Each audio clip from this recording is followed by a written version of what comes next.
하나님의 말씀은 마태복음 10장 16절에서 23절입니다. 마태복음 10장 16절. 보라, 내가 너희를 보냄이 양을 이리 가운데로 보냄과 같도다. 그러므로 너희는 뱀같이 지혜롭고 비둘기같이 순결하라. 사람들을 삼가라. 그들이 너희를 공회에 넘겨주겠고 그들의 회당에서 찝찝질하리라. 또 너희가 나로 말미암아 총독들과 임금들 앞에 끌려가리니 이는 그들과 이방인들에게 증거가 되게 하려 하심이라. 너희를 넘겨줄 때 어떻게 또는 무엇을 말할까 염려하지 말라. 그때 너희에게 할 말을 주시리니 말하는 이는 너희가 아니라 너희 속에서 말씀하시는 곧 너희 아버지의 성령이시니라. 장차 형제가 형제를 아버지가 자식을 죽는 데 내주며 자식들이 부모를 대적하여 죽게 하리라. 또 너희가 내 이름으로 말미암아 모든 사람에게 미움을 받을 것이나 끝까지 견디는 자는 구원을 얻으리라. 이 동네에서 너희를 박해하거든 저 동네로 피하라. 내가 진실로 너희에게 이르노니 이스라엘의 모든 동네를 다 다니지 못하여서 인자가 오리라. 아버지 하나님, 2000년 전 제자들에게 하신 이 말씀 하나님이시여 우리에게 기록으로 주시고 깨닫기를 원하시는 주님, 성령으로 이 시간도 저희를 지도하여 주옵소서. 예수님 이름으로 기도드리옵나이다. 아멘. 자, 우리가 읽고 있는 지금 본문은 마태복음 10장인데 마태복음 10장은 예수님의 마태복음에 나오는 두 번째 설교입니다.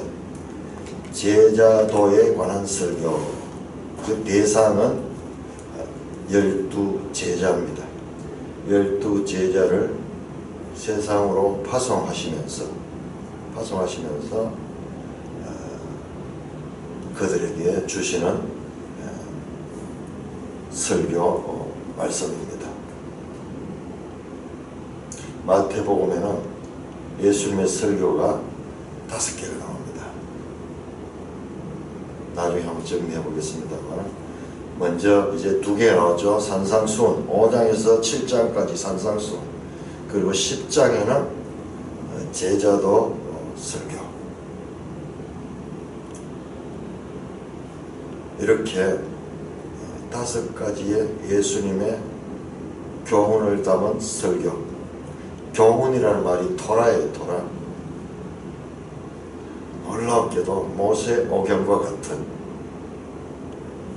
모세의 5가지 교훈을 담고 있는 토라와 같이 신약 성경 마태복음 안에는 5가지 토라, 예수님의 토라가 담겨 있다는 것도 이 성경 신학자들이 이 마태복음 깊이 연구하면서 발견한 것이.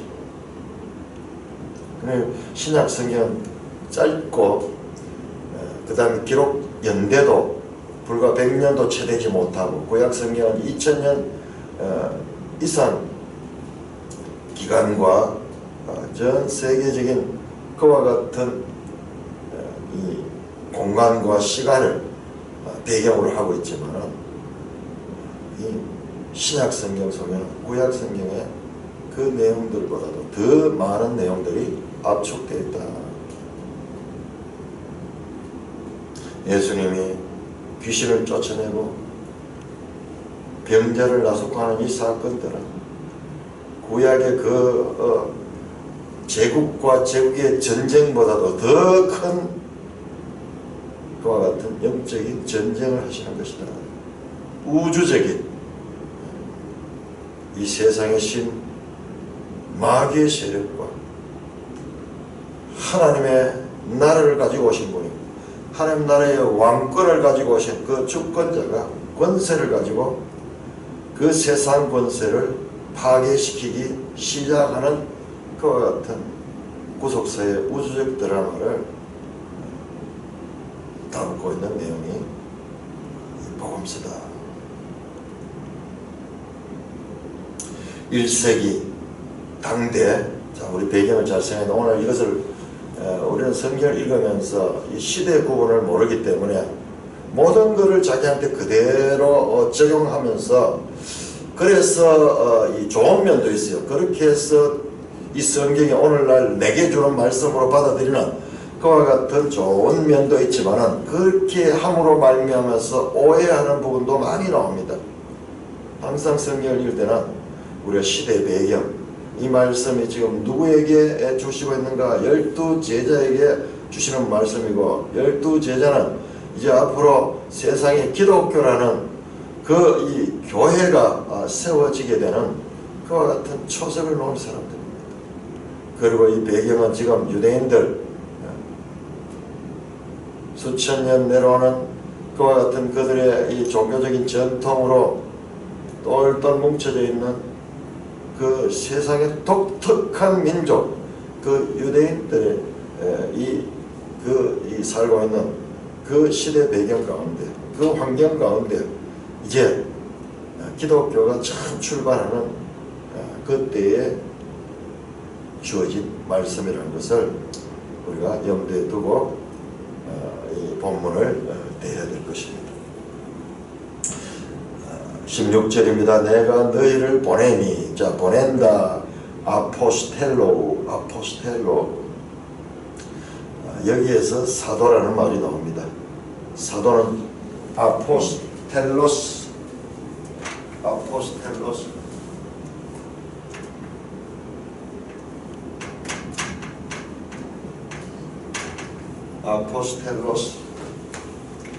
보냄을 받다. 누구에게로? 자, 예수님께서 보내십니다. 예수님께서 보내시고,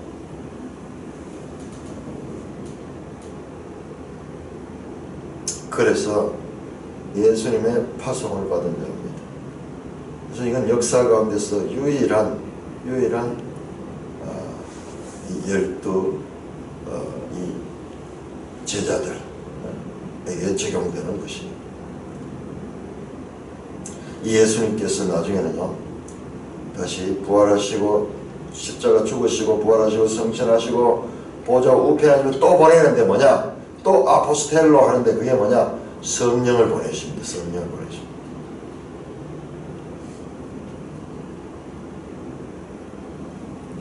양을 이리 가운데로 보낸 같도다. 양은 동물 가운데서도 가장 이 공격적인 무기가 없고, 그리고 이 수비적인 무기도 없어요.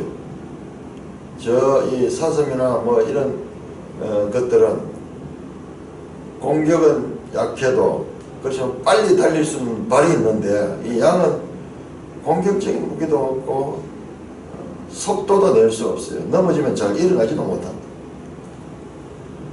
그 양이 이리 가운데 가는, 이리는 얼마나 이 날카로운 이빨을 가지고 빠르게 공격하며 짐승들을 먹잇감으로 삼는 대표적인 동물이 이리입니다.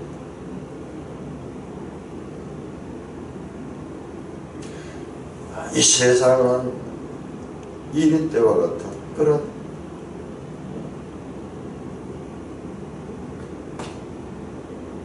만인과 만인이 투쟁하는 그 배경에는, 이 세상이 이리 때 같은 것은 이 세상의 권세 잡은 사탄의 세력들이 지배하고 있기 때문에 그렇습니다.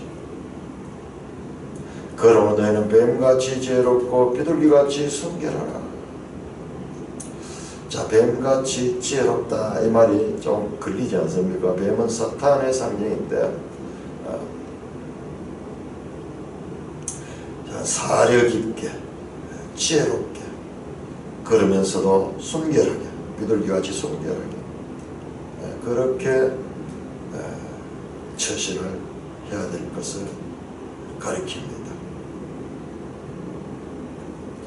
우리가 지혜로워야 돼요. 사람들과 이 만나는 가운데서 우리 자신도 모르게 때로는 사람들에게 휩쓸려 가기가 쉽습니다. 그래서 사람들을 삼가라. 여기 삼가라 말은 주의하라 라는 beware, 주의하라. 그들이 너희를 공회에 넘겨주겠고 그들의 회당에서 채찍질하리라. 공회라는 말은 우리 매일성경 주석에 나오는데 지역 회당에서 교회에 대한 책임을 지고 있는 24인으로 구성된 공의회. 유대인들은 지금 주권을 잃어버린 상태입니다. 이스라엘에 로마가 지배하고 헤롯 왕이 또 그 지역을 맡아서 통치하는, 그래서 주권을 잃어버린 거예요. 그렇지만은 그들 나름대로 공회 조직이 있어가지고 그 공회는 어떤 사법적인 권한은 없지만은 도덕적으로 큰 영향력을 끼치는 그런 공동체가 이 공회입니다. 그래서 공회에서 제명을 당하게 된다든지 공회에서 어떤 이 잘못된 판단이 내려지면은 그 사람은 유대인 사회에서 매장됩니다. 그들의 회장에서 채찍질한다. 실제로 1세기의 제자들은 다 이와 같은 고난을 받았습니다. 1세기에는 유대교와 기독교가 공존했어요.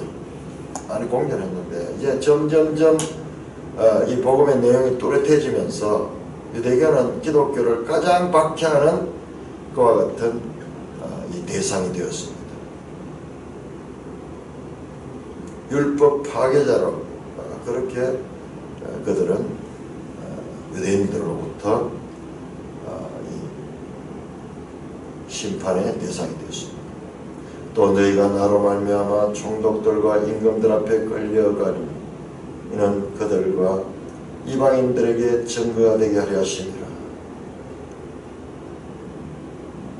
12 사도들은 장차 참 이들이 예수님을 따른다는 것이 앞으로 그들에게 어떤 일이 당할 것인가를 미리 다 알고 있었다면 그 따를 사람이 없을 것입니다. 그 제자들을 보면서 예수님께서 말씀하십니다.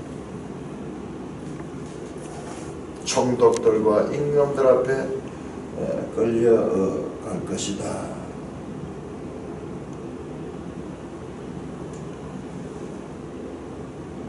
총독들, 이 당시에 예수님 당시에 이스라엘의 상황이 묻어나는 그런 표현입니다. 총독이라는 것은 그 나라를 다른 나라가 와서 다스릴 적에 그 이 식민지 통치자를 총독이라고 하는데 그 유다 나라는 로마의 식민지로 있었다. 임금들 뭐냐? 우리 지도를 나중에 자세히 한번 보면요, 이런 말씀 하나에도 어떤 표현이냐? 유대 지역 가운데 그 당시에 로마가 이 유대를 비롯해서 여러 지역들을 다 통치했잖아요. 여러 나라를 식민지로 삼을 적에 총독령이 있고 그리고 자체의 왕들을 세워서 다스리는 영이 있었어요.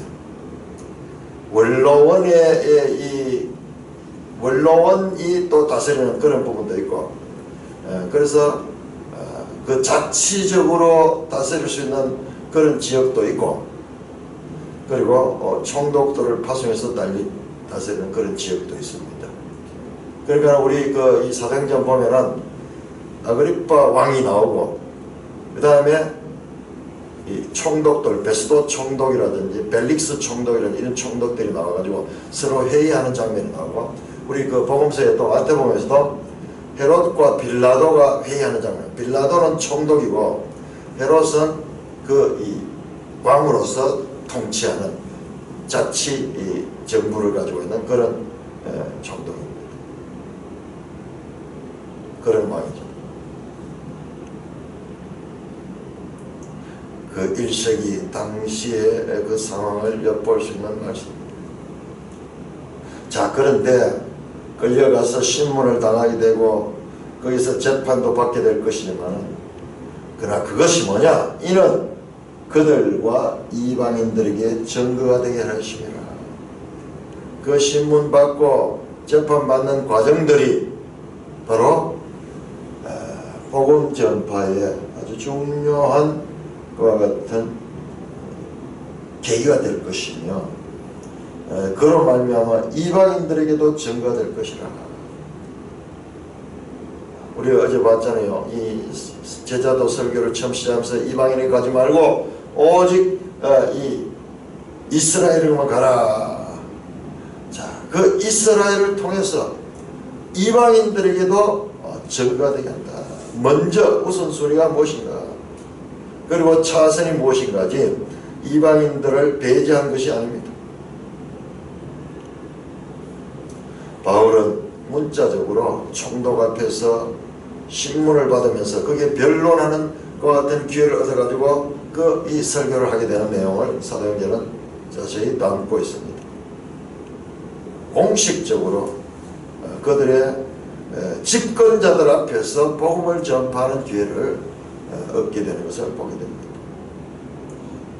그리고 왕 앞에서도 설교를 하는 것과 같은 모습을 보게 됩니다. 17절 너희를 넘겨줄 때에 어떻게 또는 무엇을 말할까 염려하지 말라. 6장에서 산상수훈에서 염려하지 말라 그 말씀이 반복해서 나왔는데,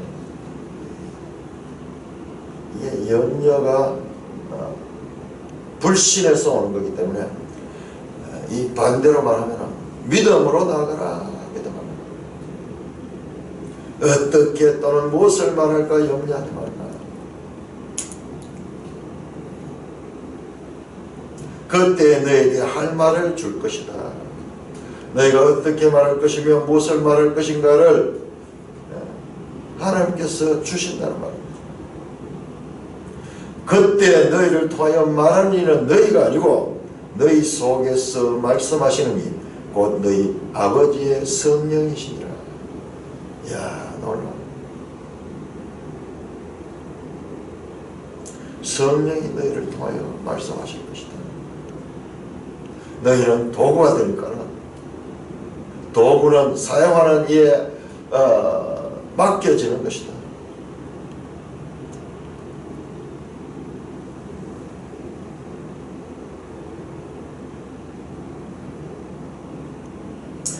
존 오웬식으로 이 해석하면은 너희는 죄의 지배를 받는 너희 속에 이제 성령이 돌아서 너희를 통하여 말씀하실 것이다.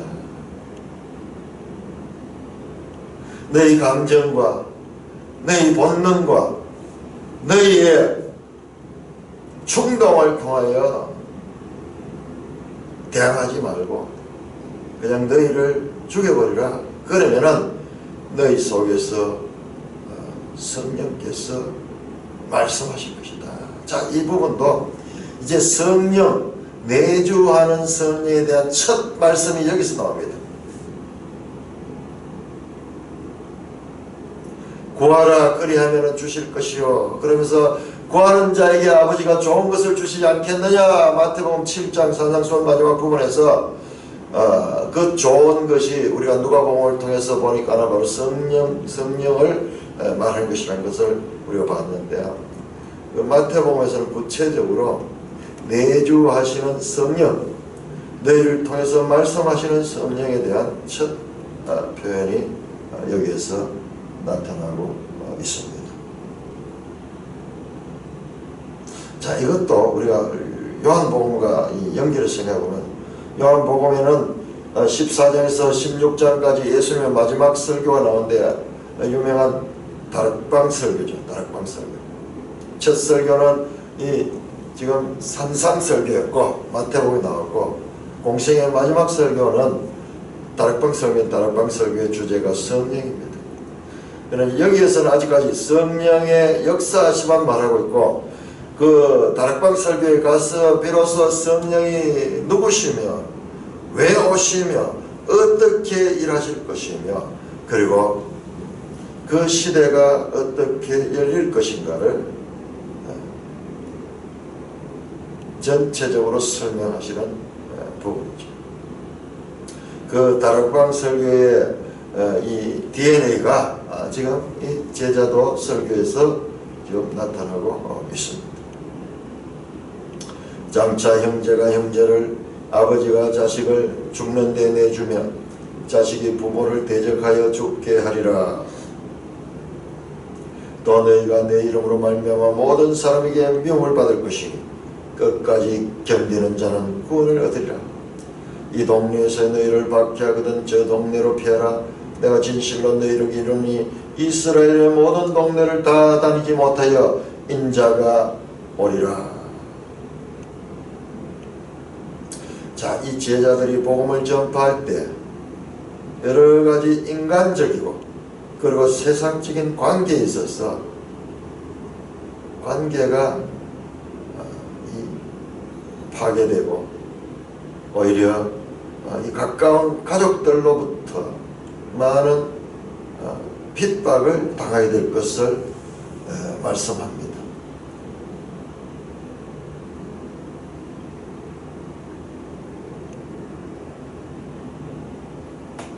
또 너희가 내 이름을 말미암아 모든 사람에게 미움받을 것이다. 예수를 전가하는 것 때문에 모든 사람에게 미움을 받을 것이다. 그러나 끝까지 견디는 자는 구원을 얻으리라. 자, 우리는 이 복음 시대에 왔기 때문에 복음은 기쁜 소식이고 모든 것은 하나님의 은혜로 되기 때문에 인간의 책임적인 요소를 우리가 소홀히 하는 그런 가르침을 많이 받았어요. 그런데 성경을 자세히 보면 그렇지 않습니다. 인내는 내한테 속한 것입니다. 책임적인 요소입니다. 큰 박해가 있을지라도 끝까지 인내하는 자가 구원을 얻는다. 가롯 유다 같은 자는 끝까지 인내하지 못했습니다.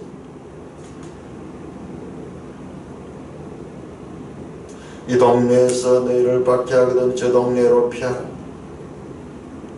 내가 진실로 너희에게 이르노니 이스라엘 모든 동네를 다 다니지 못하여 인자가 오리라. 자, 이 본문은 예수님의 재림으로 그렇게 해석하는 경우가 많은데 이건 너무 과대 해석하는 것입니다. 자, 여기는 분명히 지금 제자들을 대상으로 두고 제자들을 이제 아마 지역을 분담해가지고 두 사람씩 보냈는지도 모르겠어요. 그러면서 이제 복음 전파로 보내는 그 경우인데, 그리고 그래서 이들이 지금 이 동네 저 동네 가서 그렇게 이 복음을 전하는데,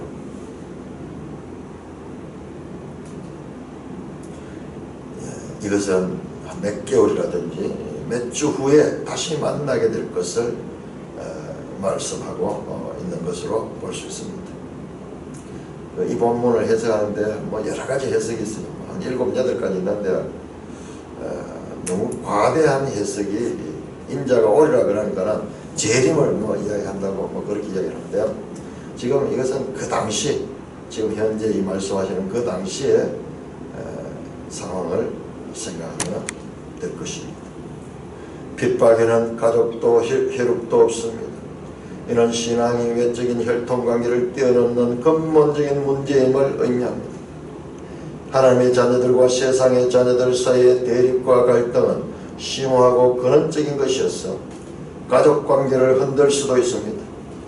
그 배후에는 예수 그리스도를 미워하는 악의 세력이 자리 잡고 있기 때문입니다. 세상 사람들이 신자를 미워하는 이유는 그들이 예수님을 알지 못하기 때문입니다.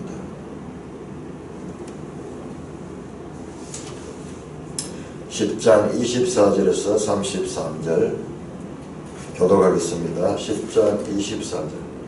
제자가 그 선생보다 또는 종이 상전보다 높지 못하나니.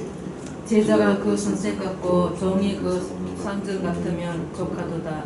집주인을 발세거리라 하였거든 하물며 그 사람들이랴. 그런즉 그들은 두려워하지 말라. 감추인 것이 드러나지 않은 것이 없고 숨은 것이 알려지지 않는 것이 없느니라. 내가 너희에게 어두운 데서 이르는 것을 광명한 데서 말하며 너희가 기성말로 듣는 것을 집 위에서 전파하라. 몸은 죽여도 영혼은 죽이지 못하는 자들을 두려워하지 말고 오직 몸과 영혼을 능히 지옥에 멸할 수 있는 이를 두려워하라. 집에 참새 2마리가 한 아사레온에 팔리지 않느냐. 그러나 너희 아버지께서 허락하지 아니하시면 그 하나도 땅에 떨어지지 아니하리라. 너희에게는 머리털까지 다 세신바 되었나니 두려워하지 말라. 너희는 많은 참새보다 귀하니라. 누구든지 사람 앞에서 나를 시인하면 나도 하늘에 계신 내 아버지 앞에서 그를 시인할 것이요 누구든지 사람 앞에서 나를 부인하면 나도 하늘에 계신 내 아버지 앞에서 그를 부인하리라. 자, 24절에서 25절 말씀은 뭐냐 그러면 제자가 그 선생보다 또는 종이 상전보다 높지 못하니 제자가 그 선생 같고 종이 그 상전 같으면 족하리라. 집주인을 바알세바로 하물며 그 집사람들이요. 이것은 앞에 나왔던 그 핍박의 연속입니다. 선생이 당하는 것보다도 제자가 더 많이 당하진 않는다. 선생을, 즉 여기서 집주인은 예수님을 가리켰다. 집주인을, 선생을 바알세바라 했거든. 하물며 그 집사람 어떻게 할 것이냐. 그들도 그렇게 이 주인이 당하는 그와 같은 핍박을 당하게 될 것이다. 고난의 길을 가는 것이 선생이 가는 길이고 그리고 제자들도 가게 될 길이다. 그러나 그럴지라도 두려워하지 말라는 위로와 격려의 말씀을 이 본문은 하고 있습니다. 선생들은 예수께서 이미 욕과 비방을 받았습니다. 귀신의 왕을 힘입어서 저가 기적을 행한다고 이미 이 대적자들은 예수님을 공격했습니다. 이 바알세불이 그들이 말하는 귀신의 왕입니다. 앞으로 제자들도 그와 같은 취급을 당하게 될 것이다. 그렇지만 제자들의 길에 고난이 있을 것이지만 그 길은 선생이 간 길이기 때문에 당연하게 감수해야 될 것이다. 그런즉 26절 그들을 두려워하지 말라. 왜 두려워하지 않을 것이냐. 감추인 것이 드러나지 않을 것이 없고 숨은 것이 알려지지 않을 것이 없느니라. 너희가 어두운 데서 이런 것이 광명한 데서 말하며 너희가 귓속말로 듣는 것을 집 위에서 전파하라. 나중에는 다 모든 것들이 명백하게 드러나게 될 것이다.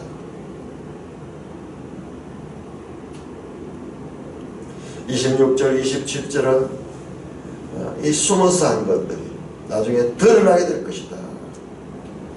어차피 모든 실상이 하늘 앞에 드러날 것이고 진리가 승리하게 되어 있으니 두려워 말고 공개적으로 담대하게 복음을 전파하라는 말씀입니다. 28절 보면 죽여도 영혼을 능히 죽이지 못하는 자들을 두려워하지 말라. 자, 몸은 이 소마.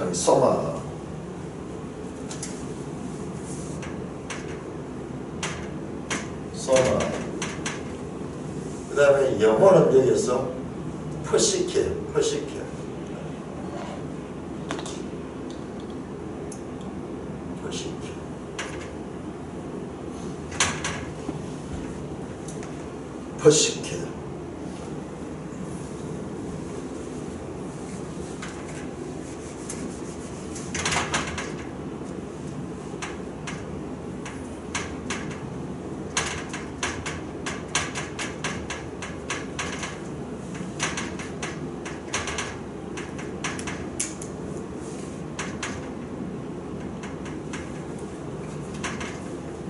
예수님은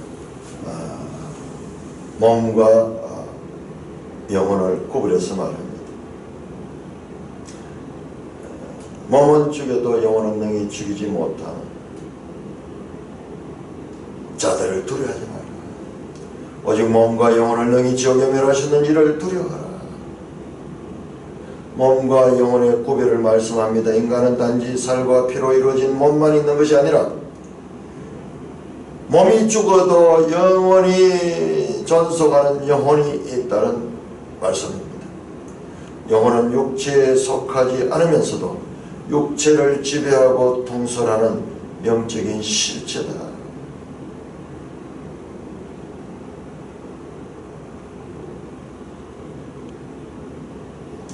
하나님은 몸과 영혼을 능히 지옥에 멸하시는 분이다. 세상 사람들은 너희를 죽여도 몸밖에 죽이지 못할 것이마는 하나님을 두려워하라. 눈앞에 보이는 사람을 두려워하지 말고. 참새 2마리가 한 아사르니에 팔리지 않냐? 그러나 너희 아버지께서 허락하지 않으면 그 하나도 땅에 떨어지지 아니하리라. 너희에게는 머리털까지 다 세신 바 되었다. 참새 2마리를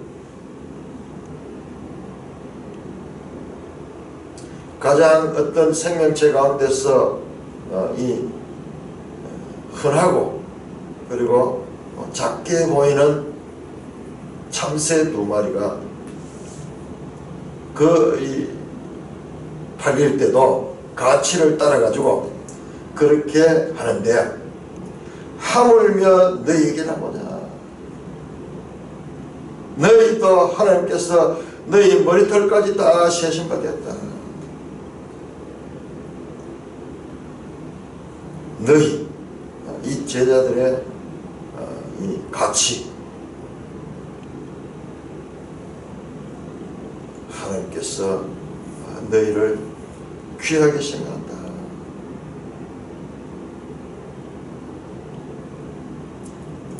두려워하지 말라라는 말씀이 반복해서 나옵니다. 31절 두려워하지 말라. 너희는 많은 참새보다 더 귀하다. 참새 2마리조차도 하나님의 뜻으로 하나님께서 허락하지 않으시면 떨어지지 않는데 너희를 하나님께서는 보호하시고 하나님의 뜻을 따라 너희를 다루게 되실 것이라는 말씀입니다. 그러면서 32절에 누구든지 사람 앞에서 나를 시인하면 나도 하늘에 계신 내 아버지 앞에서 그를 시인할 것이요 누구든지 사람 앞에서 나를 부인하면 나도 하늘에 계신 내 아버지 앞에서 그를 부인하리라.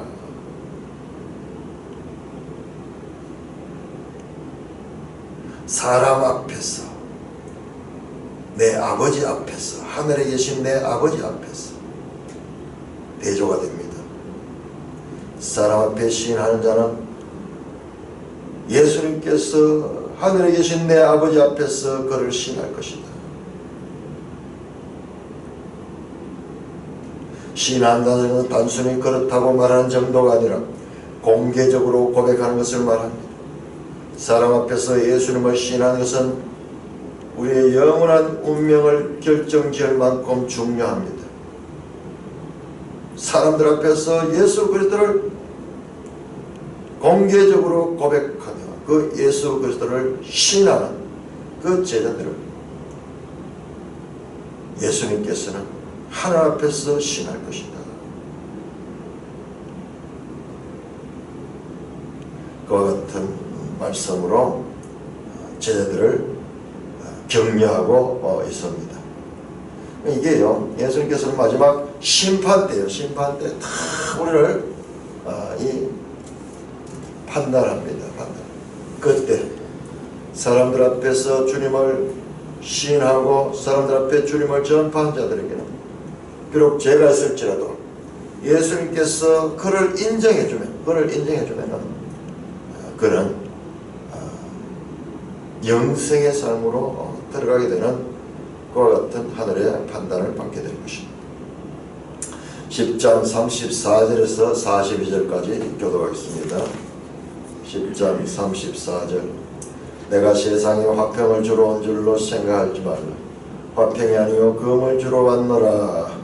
내가 온 것은 사람이 그 아버지와 딸이 어머니와 며느리가 시어머니와 불화하게 하려 함이니 사람의 원수가 자기 집안 식구리라. 아버지나 어머니를 나보다 더 사랑하는 자는 내게 합당하지 아니하고 아들이나 딸을 나보다 더 사랑하는 자도 내게 합당하지 아니하며 또 자기 십자가를 지고 나를 따르지 않는 자도 내게 합당하지 아니하니라. 자기 목숨을 얻는 자는 잃을 것이요 나를 위하여 자기 목숨을 잃는 자는 얻으리라. 너희를 영접하는 자는 나를 영접하는 것이요 나를 영접하는 자는 나 보내신 이를 영접하시는 것이니라. 선지자 이름으로 선지자를 영접하는 자는 선지자의 상을 받을 것이요 의인의 이름으로 의인을 영접하는 자는 의인의 상을 받을 것이며 또 누구든지 제자의 이름으로 이 작은 자 중 하나에게 냉수한 것이라도 주는 자는 내가 진실로 너에게 이르노니 그 사람이 결단코 상을 잃지 아니하리라 하시니라. 자, 제자도의 이제 마지막 설교 부분입니다. 복음이 선포되는 것에 여러 가지 불화가 일어날 것 말씀합니다. 세상에 내가 화평을 주러 온 줄로 생각하지 말라. 화평이 아니요 금을 주러 왔다. 그래서 가족관계에 있어서도 불화함이 일어날 것이다. 자, 이 본문도 우리가 이 문맥적으로 잘 해석을 해야 돼요. 우리가 처음에 나올 때 설교할 적에 이방인에게 가지 말고 사마리아에 가지 말고 오직 이스라엘로만 가라 그 말씀처럼 이 말씀도 지금 먼저 이 세상에서는 예수님의 오므로 말미암아서 이 세상에는 불화함이 생기고 그러나 궁극적으로는 샬롬 평화로 나갑니다. 에이레네 헬라어로는 에이레네 그런 말인데 평화의 왕으로 오신 분이지만 그 평화가 제대로 오기 위해서는 먼저 불화함이 있어야 됩니다. 이 세상에 이 굳어진 이와 같은 질서 가지고는 되지 않아요. 여기에 근본적인 변화가 일어나야 되기 때문에 처음에는 불화가 일어납니다. 우리도 주님의 백성으로 나아가서는 내 자신이 기존 가지고 있던 그런 것이 굳어진 그것이 그대로 있어 이게 다 깨어져야 돼요. 완전히 밭이 기경되듯이 디벼져야 됩니다. 그때 진정한 생명의 말씀이 들어가고 그 다음에 참 평화를 올 수 있지.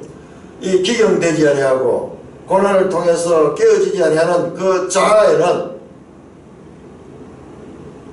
복음이 들어갈 수도 없고 그가 참 진정한 그리스도인이 될 수가 없습니다. 어제 어떤 분을 만났는데 그분이 이제 병이 걸려가지고 그런데 이분이 아주 뭐 그냥 세상에 열심히 일하고 일만 하면서 살던 분이요. 그러니까는 뭐 신앙에 대해서는 전혀 관심이 없는 분인데요. 큰 수술을 2번 하고 나서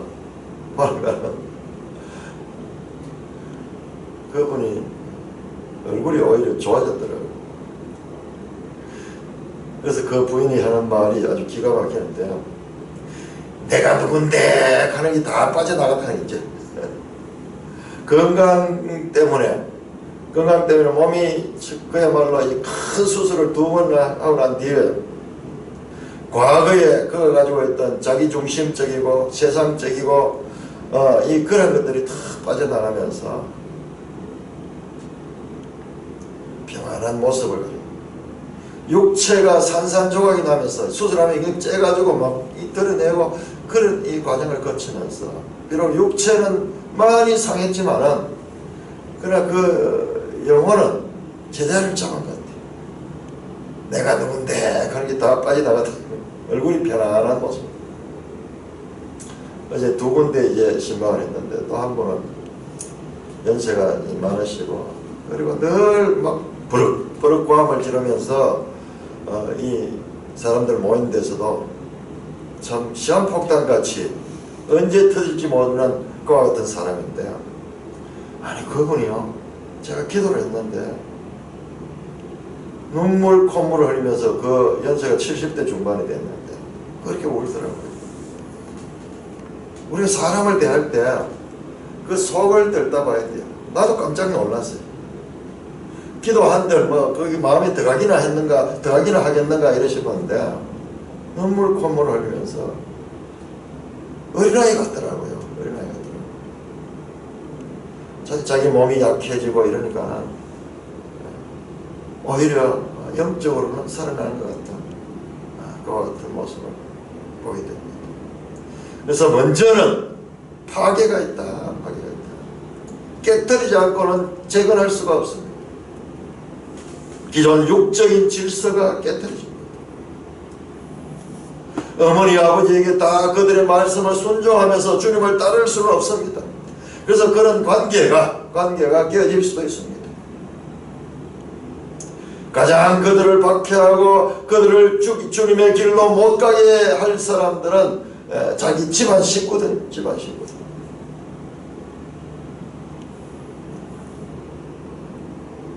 그 부모에게 효도도 중요하지만 그러나 주님을 따르는 길에는 더 우선적으로 주님을 따라야 될 것을 말씀하고 있습니다.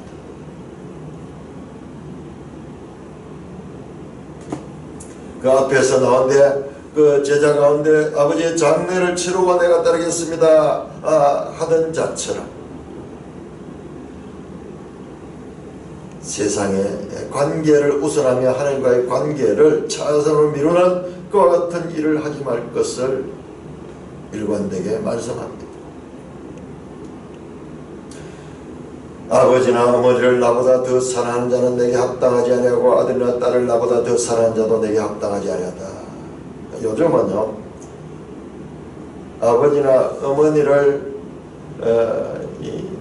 사랑하는 것보다도 자식 사랑하는 게 더 강한 것 같아요. 그런데 이 두 가지가 사람의 가장 사람들이 우선순위를 두는 사랑인데 그거보다도 주님을 더 살아야 될 것을 말씀합니다.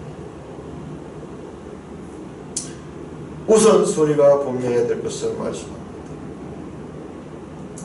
또 자기 십자가를 지고 나를 따르지 않는 자는 내게 합당하지 아니하니라. 자, 십자가는 죽음의 사형틀입니다. 그러니까 자기를 죽여야 된다. 자기의 육적인 욕구나 육적인 생각 이런 것들을 가지고는 주님을 따를 수가 없다. 16장에 가면 더 자세히는 자기를 부인하고 자기 십자가를 지고 나를 따르라. 자기를 부인하는 것. 자기 목숨을 얻는 자는 잃을 것이요 나를 위하여 자기 목숨을 잃는 자는 얻으리라. 살고자 하는 자는 죽을 것이요 주님을 위하여 죽고자 하는 자는 살 것이다.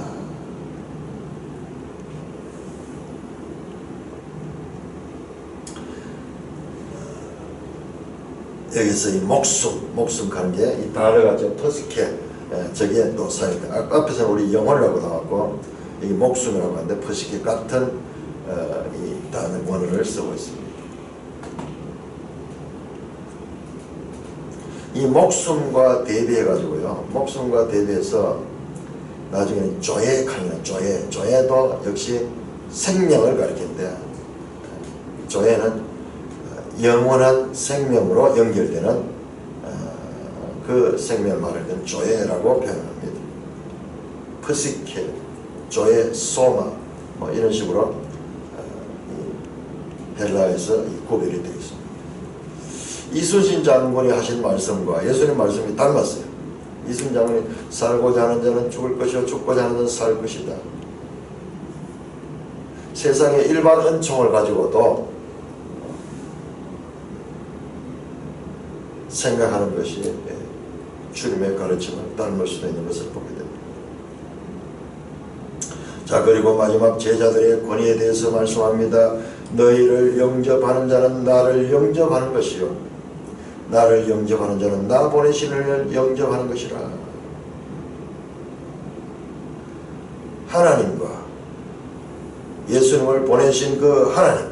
자, 하나님은 예수님을 보내시고 예수님은 제자들을 보내십니다. 이 표현이 요한복음에 여러 번 나옵니다. 자, 우리 한번 보겠습니다. 요한복음 4장 24절. 요한복음 4장 24절.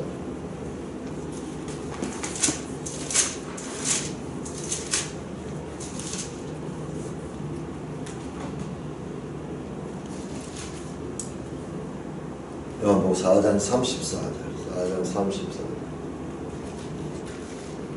예수께서 이르시되 나의 양식은 나를 보내신 이의 뜻을 행하며 그의 일을 온전히 이루는 이것이니라. 그래서 나를 보내시니 성부 하나님에 대한 말씀을 요한복음에서는요, 제가 한번 찾아봤는데 26번 나옵니다. 26번.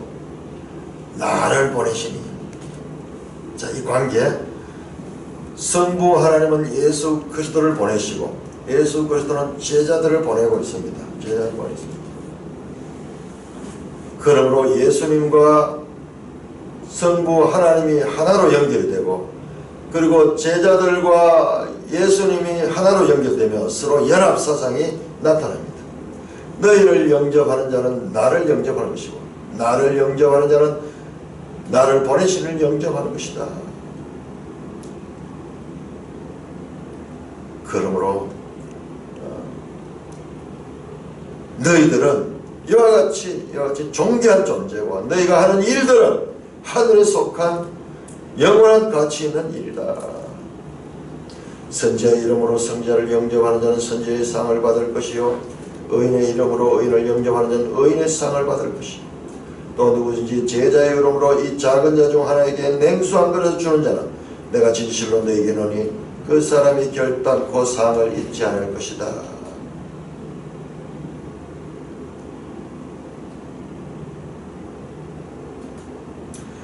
누구든지 예수를 부인하고 자기의 육신적인 목숨을 구하려고 하는 자는 영원한 생명을 잃을 것이며 예수를 위하여 자기의 육신적인 목숨을 잃을 각오를 하는 자는 영원한 생명을 얻을 것이라는 말씀을 주신 다음에 상에 대해서 말합니다. 상에 대해서. 최종적으로는 상이 있다. 그리고 선지자의 상, 의인의 상, 그리고 예수님께서 주시는 상, 결단코 상을 잃지 아니하리라. 상이 있다는 말이에요. 반드시 상이 있다는 말이에요. 제자들에게는 핍박만 있는 것이 아니라 그들의 활동을 귀하게 여기고 그 영접하는 자에게 있을 것 같은 자들이 있을 것이며 또한 그들에게 합당한 상을 하나님께서 주실 것을 말씀합니다. 먼저 일반적인 원리로 선지자와 의인의 이름으로 영접하는 자에 대해서 말합니다. 선지자의 상, 의인의 상은 자신이 행하는 대상의 직임에 따른 상을 받는다는 것입니다. 선지자를 영접하는 자는 선지자가 받을 상을 받을 것이고 의인의 이름으로 의인을 영접하는 자는 의인의 합당한 것과 같은 상을 받을 것이라는 말씀입니다. 그리고 나서 직접적으로 제자들의 경우에 대해서 말씀합니다. 제자들을 도운 자에게는 그에게는 결단코 상을 잊지 않고 반드시 그들에게도 상을 줄 것이다. 그 제자들을 이렇게 말하면 작은 자 중에 하나에게 냉수 한 그릇을 주는 자는 가장 작은 그와 같은 봉사조차도 그 반드시 상이 있을 것을 말씀합니다. 자, 우리 15절 한번 15절 10장 15절 10장 15절에는 영접하지 않는 자들에게 대한 심판이 나옵니다. 그들이 너희를 영접하지 아니하고 너희 말을 듣지 아니하거든. 14절 나오고 14절 후반절에 그 집이나 성에서 나가 너희 발에 먼지를 떨어버려. 내가 진실로 너희에게 심판날에 소돔과 고모라 땅이 그 성보다 견디기 쉬우리라. 소돔과 고모라가 당한 벌보다 더 강한 벌을 영접하지 않는 자가 받게 될 것을 말씀합니다. 영접하지 않는 자에게는 이와 같은 형벌이 있을 것이고 영접하고 너희를 돕는 자들에게는 그의 합당한 선지자에게 선지자를 도운 자는 선지자가 받을 상을 받을 것이고 의인의 상을 받는 자는 의인이 받을 상을 너희도 받게 될 것이니 제자들을 돕는 자는 그 제자들이 받을 상을 너희가 받게 될 것이라. 이 사역은 비극적인 끝이 아니라 영광스러운 하늘로부터의 보상을 약속하는 것으로 제자도 설교를 마치고 있습니다. 그러므로 너희는 너희가 하는 일의 가치를 알고 당당하게 보내신 분의 뜻을 따라 그분을 증거하는 그와 같은 사역을 감당할 것을 당부하는 설교가 10장에 나타나는 설교입니다. 그래서 11장 1절을 보시면은 이제 이 설교가 끝나면서 예수께서 12제자에게 명하기를 마치시고 그러면서 10장에서 제자 설교는 이렇게 끝이 나는 것입니다.